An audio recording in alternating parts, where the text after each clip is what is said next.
100 साल की सास। अरे मम्मी जी, थोड़ा उम्र के हिसाब से काम किया करो। कहीं कुछ हो गया तो लोग बोलेंगे बहू ने बूढ़ी सास का ध्यान नहीं रखा। बहू, तुम भी थोड़ा कम और धीरे बोला करो।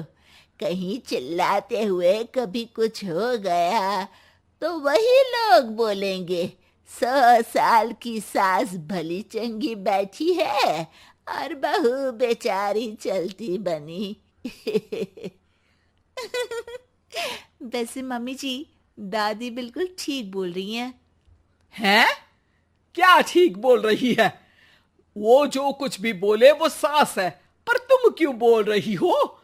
बहू होकर सास से जुबान लड़ाओगी क्या? ऐसा बोलते हुए निर्मला को धसका उठ जाता है। कहा था ना, मत चिल्ला मत चिल्ला।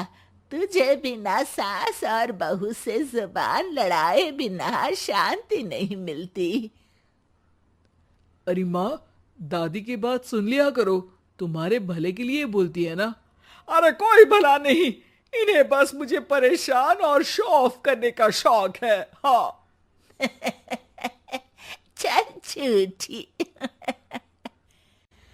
इस परिवार में 3 पीढ़ी की औरतें रहती है, जिनका हर समय कोई ना कोई अलग ड्रामा चलता ही रहता है, जिससे और किसी का पता नहीं, लेकिन सूरज बहुत परेशान रहता है। माँ, पियाली और दादी, आप तीनों के पास एक दूसरे को सास बहू वाले ताने देने के अलावा कुछ काम हो या नहीं, पर मेरे पास जरूर है। इसीलिए पियाली, जरा लंच ले आओ, मुझे ऑफिस भी जाना होता है। इस पर पियाली सूरज को लंच देती है और वो ऑफिस चला जाता है, जिसके बाद तीनों एक बार फिर अपनी बातों या कह लो कि नोक-झोंक में लग जाती हैं। इसी में दिन बीत जाता है। रात को सूरज के साथ उसके दोस्त भी खाने पर आते हैं। पियाली, मेरे कुछ दोस्त आए हैं। सॉरी, अचानक प्लान बना तो बता नहीं पाया। तुम जल्दी से डिनर बना दो ना। अरे वाह रे आलसी माँ की आलसी बेटी, पहले बिना बताए दोस्तों को घर ले आओ, फिर बोलो जल्दी से डिनर बना दो। इतनी जल्दी है तो खुद बना लो। अरे माता, सब बाद में दिखा देना, अभी खाना बना दो ना प्लीज। ऐसा बोल के सूरज दोस्तों के पास जाकर बैठ जाता है और पियाली डिनर की टेंशन में अपनी सास के पास पहुंच जाती है, जो अपने कमरे में आराम कर रही होती है। मम्मी, सूरज अचानक दोस्तों को घर ले आए हैं, क्या करूं अब? कुछ ऐसा बताओ ना जो जल्दी बन जाए और सर्व करते हुए भी अच्छा लगे। अरे रेस्टोरेंट से मंगा ले, दोबारा परेशान मत करना, सोने दे मुझे। इतने में दादी सास भी वहां आ जाती है। वाह, आलसी का आइडिया भी उसी की तरह बेकार है। कोरोना में बाहर से खाना मंगाएंगे। बहू, तुम सो ही जाओ, वही काम अच्छे से कर सकती हो। चल पियाली, मैं बताती हूँ क्या करना है। इस पर दादी सास पियाली के साथ मिलकर सारे मेहमानों के लिए खाना बनाती है, जिससे उन्हें ज्यादा मेहनत भी नहीं करनी पड़ती और सबका पेट भी भर जाता है। दादी के इस आइडिया से पियाली और सूरज बहुत इम्प्रेस हो जाते हैं। दादी, क्या यही खाना आपकी इस उम्र में इतना एक्टिव रहने और एंडलेस लाइफ का राज है? वैसे दादी ने आज तक राज किसी को बताया नहीं।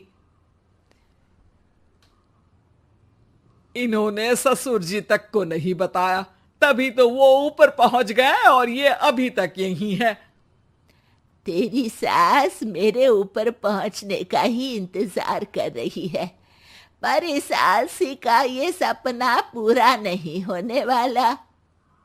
क्यों जी, अमर होने का वरदान लेकर आई हो क्या? अमर का पता नहीं, पर लगता है तुझसे लंबा जरूर जी लूंगी। इससे पहले कि दोनों सास बहू में कोई बहस शुरू होती, पियाली बीच में बोल पड़ती है। ठीक है, आप दोनों लड़ क्यों रही हैं? हम तो चाहते हैं कि आप दोनों हमारे साथ हमेशा रहें। पियाली की बातों पर दोनों शांत हो जाते हैं और उनकी लाइफ पहले जैसे चलने लगती है, जहां दादी सुबह जल्दी उठकर कुछ न कुछ काम करते हुए पूरा दिन बिताती है, तो वहीं निर्मला और पियाली लेट उठने से लेकर धीरे धीरे आलस में काम करना और जब मर्जी सो जाने से अपना दिन बिताती हैं। एक दिन निर्मला की सहेली उनके घर आती है। अरे क्यों रे निर्मला, कैसे चल रही है जिंदगी? सब बढ़िया, बस ये बुढ़िया ऊपर जाए तो ज्यादा अच्छा होगा। अरे ऐसा क्यों बोलती हो? तुम्हें तो उनसे सीखना चाहिए, वो बहुत फुर्तीली हैं। मैं उन्हें रोज मॉर्निंग वॉक करते हुए देखती हूँ, और वहीं तुम और तुम्हारी बहू हैं जिन्होंने शायद सुबह का सूरज आज तक देखा ही नहीं होगा। सहेली की बात सुनते ही निर्मला भड़क कर चिल्लाते हुए पियाली और अपनी सास को वहां बुलाती है, जिनके साथ सूरज भी वहां आ जाता है, और ये सब देख सहेली वहां से चली जाती है। अरे सासू माँ, आपको हमसे क्या दिक्कत है? अब तो मेरी सहेलियां भी आपकी वजह से मुझे ताने देने लगी है। मम्मी जी, कुछ तो लोग कहेंगे, लोगों का काम है कहना, आप इग्नोर करो ना। अच्छा वैसे महारानी, वो तुम्हें भी वही सब बोल रही थी? है? मैंने क्या किया?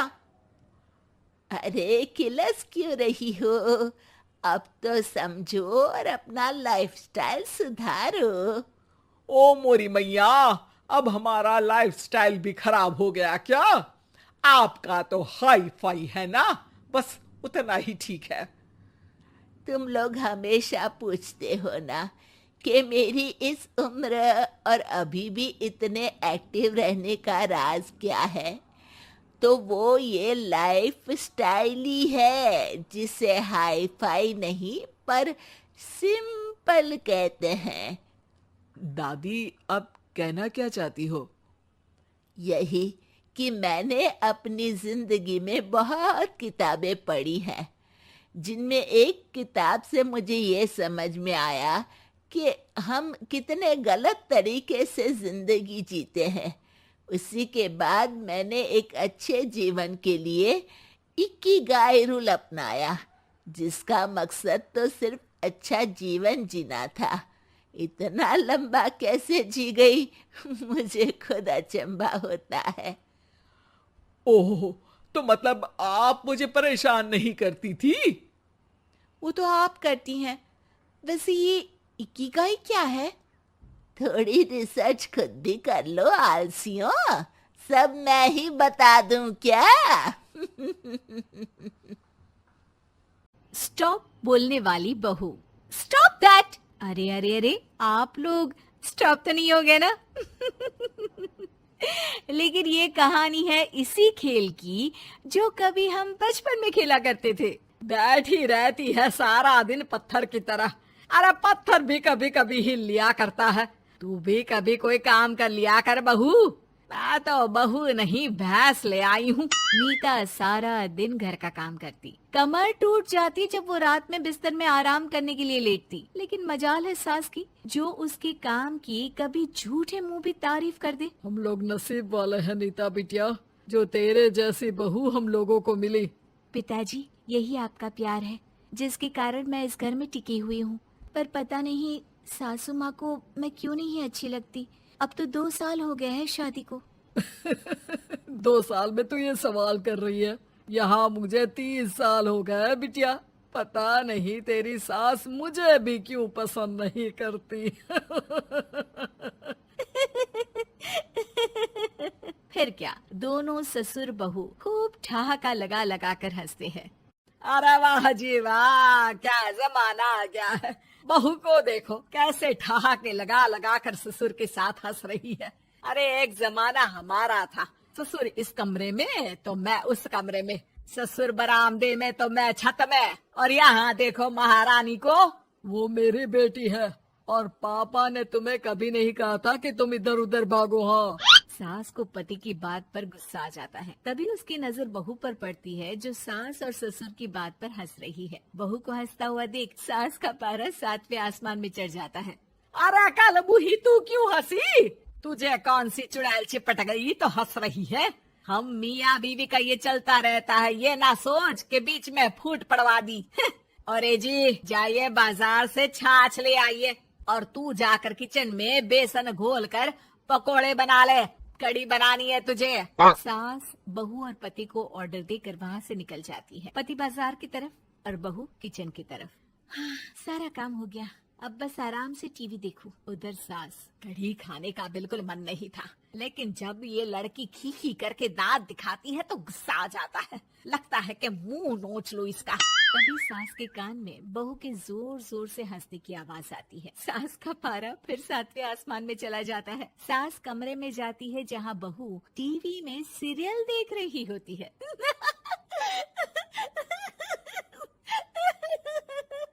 अरे पागल हो गई है तो बता दे, पागल खाने छोड़ाऊं तुझे। माँ जी, आइए ना, देखिए ना, आप भी ये सीन देखिए, कैसे बच्चे स्टॉप दैट खेल रहे हैं। इस खेल में ना जिसे स्टॉप दैट बोल दो उसे स्टॉप होना पड़ता है।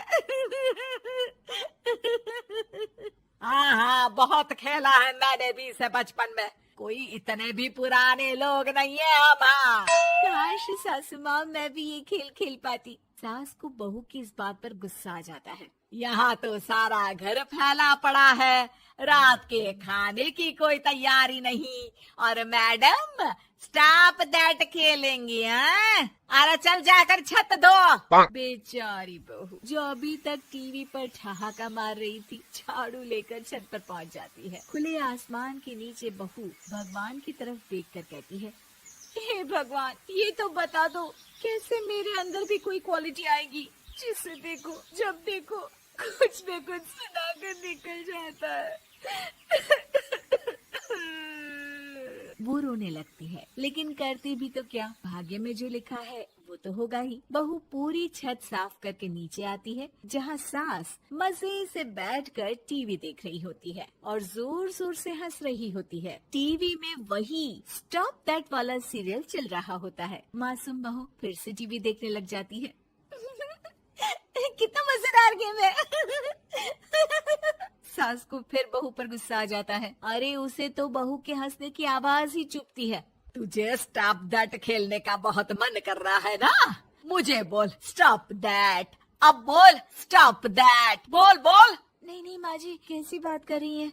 अच्छा तो फिर हंस क्यों रही है? अरे दम में तो बोल के दिखाना मुझे स्टॉप दैट।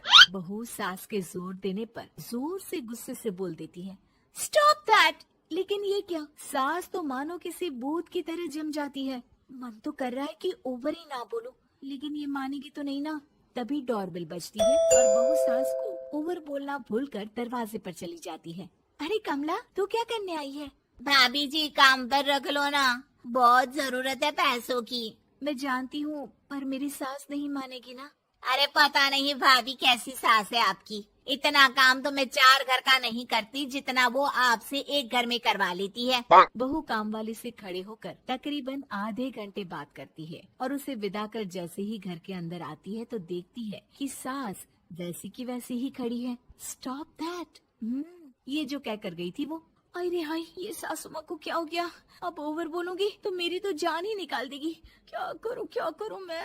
बहू उनका हाथ पकड़कर बेड पर लिटा देती है और फिर कहती है, ओवर। क्या मेरे सर पर खड़ी रहेगी अब? क्या मैं आराम भी ना करूं? जा यहाँ से, बोला है ना कमरे में आया मत कर। जब देखो कमरे में घुसी रहती है, अलमारी को घुरती रहती है। अरे कुछ नहीं देने वाली, ज्यादा वहम में मत रहना, समझी? माफ करिएगा, मैं आपको कुछ बोलती नहीं हूँ। इसका मतलब ये तो नहीं है ना कि आप कुछ भी बोलती रहेंगी। अरे वाह जी वाह, स्टॉप दैट बोलते बोलते जबान भी खुल गई तेरी। हाँ, खुल गई और बोलूंगी भी। स्टॉप दैट, अब बोलो। लेकिन ये क्या, जैसे ही बहू ने बोला स्टॉप दैट, सास हो गई स्टॉप। हे भगवान, ये क्या हो रहा है सासू माँ?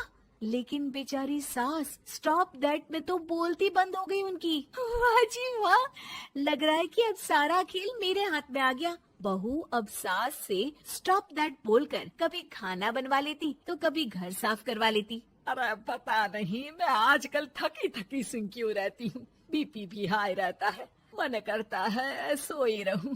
और मैं डॉक्टर को लेकर आता हूँ। ये काम बहुत कर रही हैं, उम्र नहीं है आपकी इतना काम करने की, और ज्यादा काम किया तो। काम तो मैं इतना कराऊंगी कि बस नाम की जिंदा रहेगी। बहुत जबान टपट टपट चलती है ना इनकी। ससुर जी समझ ही नहीं पाते कि क्यों उसकी बीवी की तबीयत खराब हो रही है। बहू शीशे के सामने कहती है सारा काम हो रहा है, मजा ही आ गया। स्टॉप दैट होकर उनको पता ही नहीं चलता कि वो क्या कर रही हैं। अब तो जो चाहे जब चाहे सारा काम इन्हीं से करवाऊंगी। ये मेरा कमाल, क्या बोलती हूँ मैं, स्टॉप दैट। बस जैसे ही बहू शीशे के सामने ये शब्द बोलती है, भूत बन जाती है।